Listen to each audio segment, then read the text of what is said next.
Hello everyone, आज की class में आपका स्वागत है। आज हम बात करने वाले हैं, आज का हमारा टॉपिक रहेगा परचेज सिस्टम, क्रय प्रणालियों के बारे में। क्या होती है क्रय प्रणाली, इसका बेसिक हम पहले मीनिंग देख लेते हैं, उसके बाद आगे की क्लास पर हम कंटिन्यू करेंगे। क्लियर है? सबसे पहले इसका बेसिक मीनिंग देख लेते हैं। इम्पॉर्टेंट पार्ट है और बहुत ही ईजी, ठीक है, बहुत ही ईजी सा टॉपिक है जो एग्ज़ाम के पॉइंट ऑफ व्यू से आपकी बहुत ही इम्पॉर्टेंट रोल प्ले करता है। चलिए बेसिक इसका मीनिंग देख लेते हैं।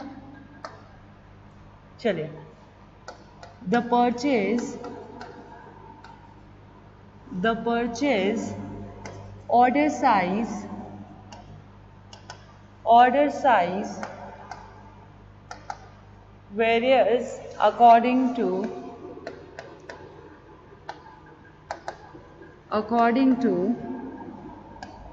the nature and size as well as policy of the organization सबसे पहले क्रय प्रणाली, ठीक है, क्रय आदेश का आकार प्रकृति एवं संस्था की नीतियों के आधार पर भिन्न भिन्न होता है। साइज ऑफ परचेज ऑर्डर, देखिए size of purchase order company का जो भी आपका आकार है, जो भी उसका साइज है और उसकी पॉलिसी के अनुसार अलग अलग होता है। क्लियर है? यहाँ पर यह हजारों रुपए से लेकर करोड़ों रुपए की राशि के लिए भी हो सकता है, कितनी भी अमाउंट के लिए हो सकता है। अतः क्रय प्रणाली और प्रक्रिया का औपचारिक होना आवश्यक हो जाता है। ये ट्रांजैक्शन बहुत लार्ज अमाउंट में होता है, इसलिए हम यहाँ पर इट में very from 1000 rupees to 100 crores of the rupees. This need formalization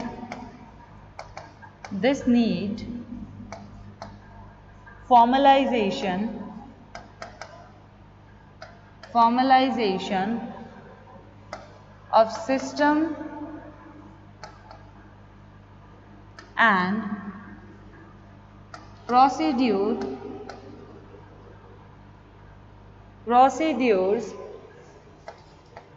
for case of operation and accountability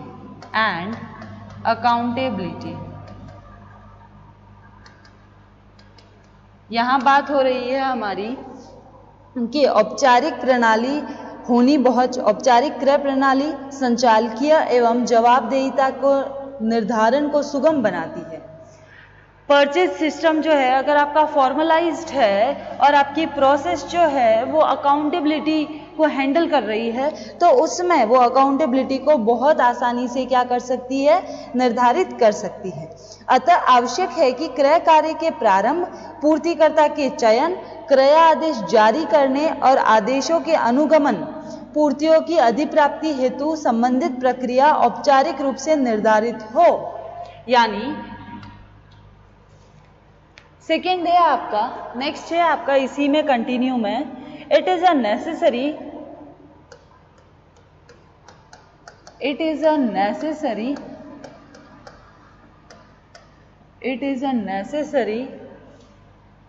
that formal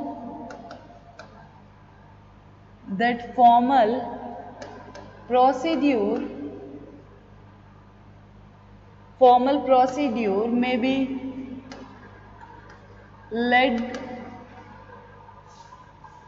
laid down for initiating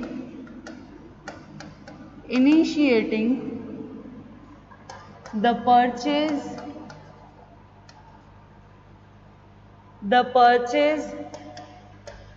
selecting the suppliers, purchase के अलावा selecting the suppliers, placing the purchase order,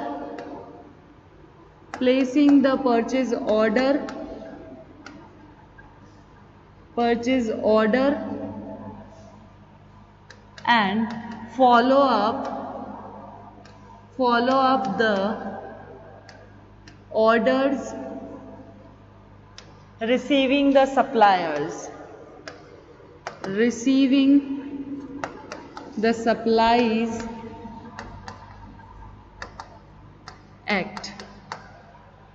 Purchase system have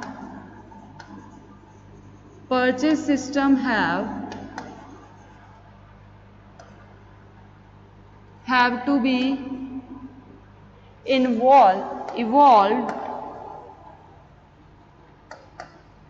for all these for convenience purpose.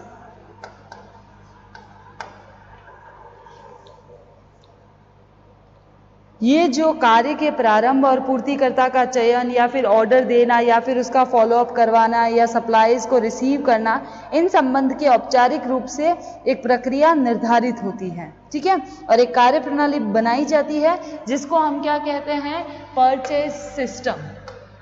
In short हम कह सकते हैं कि purchase order करना, follow up करवाना orders को, रिसीव करना सप्लायर्स को, या फिर आप प्लेसिंग करवा रहे हो, फॉर्मल आप इनिशिएटिंग परचेज कर रहे हो, तो वो सारे सिस्टम में वो एक औपचारिक प्रणाली जब बन जाती है तो उस औपचारिक प्रणाली को, ये जो अभी जो आपको पॉइंट्स में बताया है, जैसे मैंने ये देखिए, initiating purchase, selecting the suppliers and placing the purchase order and follow up the orders, receiving the suppliers, ये सब जब एक ही प्रक्रिया में, एक औपचारिक प्रक्रिया में अगर ढल जाते हैं तो उसको हम क्या कहते हैं, परचेज ऑर्डर। समझ आया? परचेज सिस्टम, सॉरी ऑर्डर क्या, सिस्टम्स। क्लियर है यहाँ पर? चले आगे। अब हम बात करते हैं कि ये जो क्रय प्रणाली है इनको 3 पार्ट्स में हमने डिवाइड किया है, ठीक है। अब वो 3 पार्ट्स कौन कौन से हैं उनके बारे में बात करते हैं। These may be broadly classified into following heads, ठीक है। अब देखते हैं किन किन पार्ट्स में हमने इनको डिवाइड किया है। सबसे पहला पार्ट जो है वो है आपका प्री परचेज सिस्टम,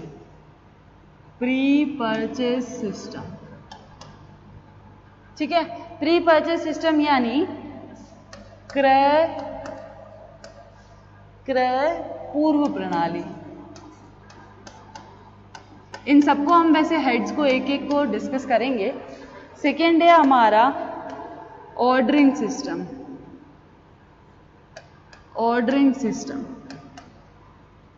इसको कहते हैं आदेश प्रणाली,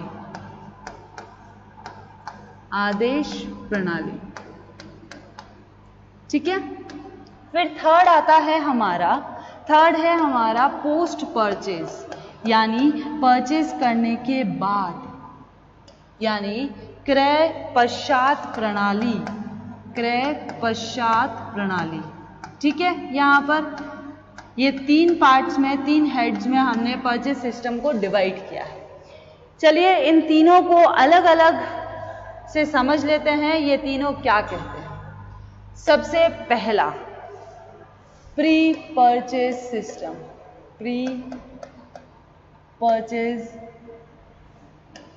सिस्टम, ठीक है। ये क्या है इसके बारे में बात करते हैं। यह प्रणाली सफल क्रय की पूर्व शर्त है, ठीक है। Pre purchase system is a pre condition for a successful purchasing. Pre purchase system is a precondition for a successful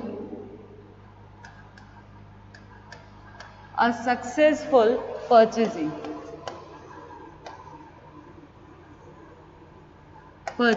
ठीक है। The pre purchase activity come under this category. क्रय से पूर्व की जाने वाली सारी गतिविधियां किसमें आती हैं? इसी में आती है, यानी the pre purchase activity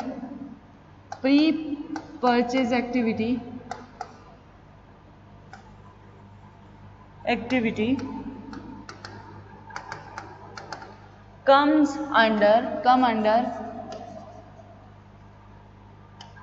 this category।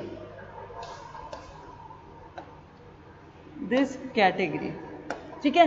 It includes, इसमें क्या क्या आता है? इनमें सामग्री की हेतु मांग, पूर्तिकर्ता का चयन, निविदाओं का प्राप्त किया जाना, निविदाओं का मूल्यांकन तथा क्रय निर्णय करना इस प्रणाली के प्रमुख अंग है। अब हम देखते हैं कि इसमें इंक्लूड क्या क्या होता है। ठीक है, ये क्या क्या इंक्लूड करता है? इट इंक्लूड, क्या हो रहा है ये? हाँ चलिए, इट इंक्लूड्स सबसे पहले क्या क्या होता है देखिएगा। सबसे पहला आता है परचेज रिक्विजिशन। ठीक है। सेकेंड आता है आपका सिलेक्शन ऑफ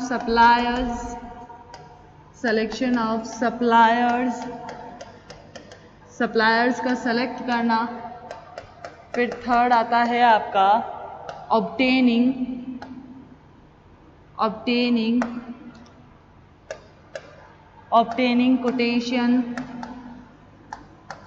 कोटेशंस। फिर फोर्थ आता है आपका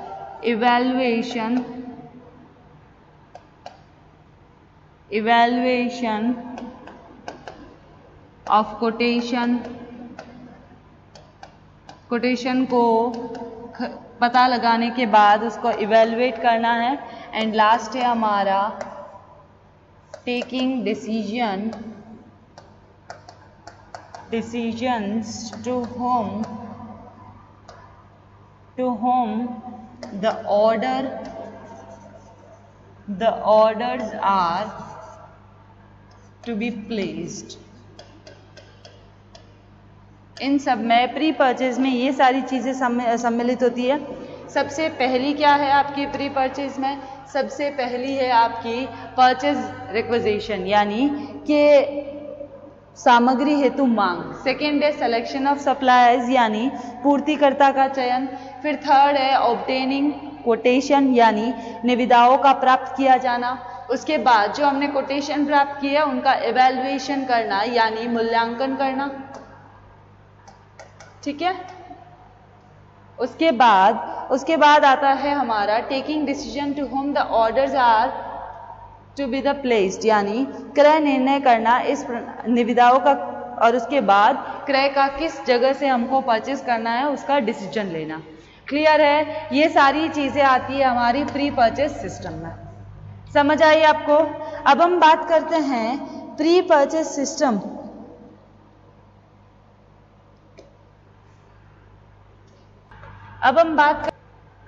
चलिए फिर हम देखते हैं प्री परचेज एक्टिविटीज के बारे में बात करते हैं। उसमें सबसे पहला आता है आपका मटेरियल रिक्विजिशन, सामग्री हेतु मांग, यानी परचेज डिपार्टमेंट क्या करता है कि सामग्री का उपयोग करने वाला विभाग क्रय विभाग को आवश्यकता की सामग्री के लिए संपूर्ण विवरण के साथ मांग पत्र पेश कर देता है।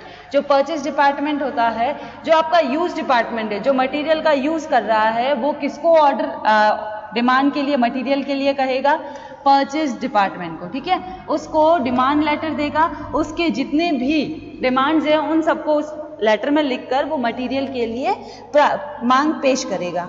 इसके रिगार्डिंग ये जो प्रोसेस है ये एक सिस्टमैटिक होता है, इसीलिए परचेज ऑफिसर या तो इसको कंडक्ट कौन करता है, इस प्रोसेस को सबमिट परचेज ऑफिसर करता है या फिर आपका टॉप मैनेजमेंट करता है। पूरा जो ये डिमांड लेटर जो होता है, परचेज ऑर्डर जो होता है, उस पर परचेज हेड क्या करता है? सिग्नेचर करता है। बिना परचेज हेड के सिग्नेचर के आपका ये ऑर्डर कंफर्म नहीं माना जाता है। क्लियर है यहाँ पर। अब देखते हैं कि ऐसी कौन से इंपॉर्टेंट फैक्ट्स है जो इस प्रणाली को सिस्टमैटिक बनाते हैं। सबसे पहला, बाय ऑथोराइज पर्सन, ये किसके थ्रू कंडक्ट होना चाहिए, किसी एक ऑथोराइज पर्सन के थ्रू, ठीक है, ये हमारे पॉइंट्स हैं। सेकेंड है हमारा साइन बाय सीनियर ऑफिसर, एक वरिष्ठ अधिकारी द्वारा साइन किया जाना चाहिए। देन इसके बाद है purchase should have a list of all these who authorise to sign, यानी purchase department should have list, उन सभी परचेज डिपार्टमेंट के पास उन सभी के लिस्ट होनी चाहिए जिनके पास जो ऑथोराइज्ड है साइन के लिए, ठीक है। देन इसके बाद it should have check the validity of requisition submitted, यानी कि क्रय अधिकारी को मांग पत्र की वैधता चेक कर लेनी चाहिए, वो भी किससे पहले, before the initiating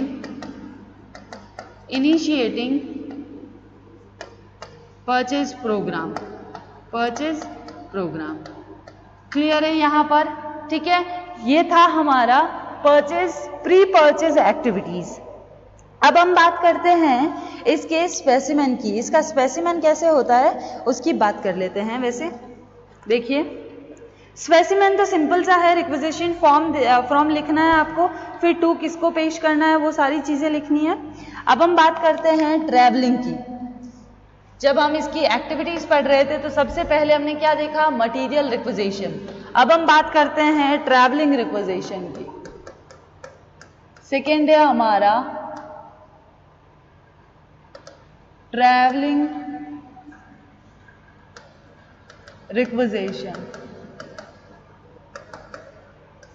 travelling requisition के बारे में बात कर लेते हैं, ठीक है। ये क्या होता है कि उन सामग्रियों जिनकी आवश्यकता कम समय अंतराल में बार बार किंतु बड़ी मात्रा में होती है, कम समय अंतराल में, टाइम कम पर बार बार होती है, वो भी बड़ी मात्रा में, ठीक है। चलिए इनके बारे में नोट डाउन कर लेते हैं। Requisition of those items that are required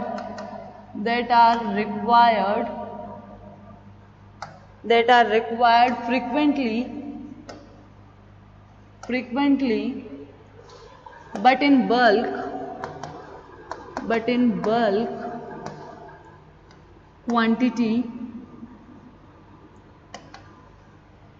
quantity over long period. Time are decided by the top management. Time are decided by the top management.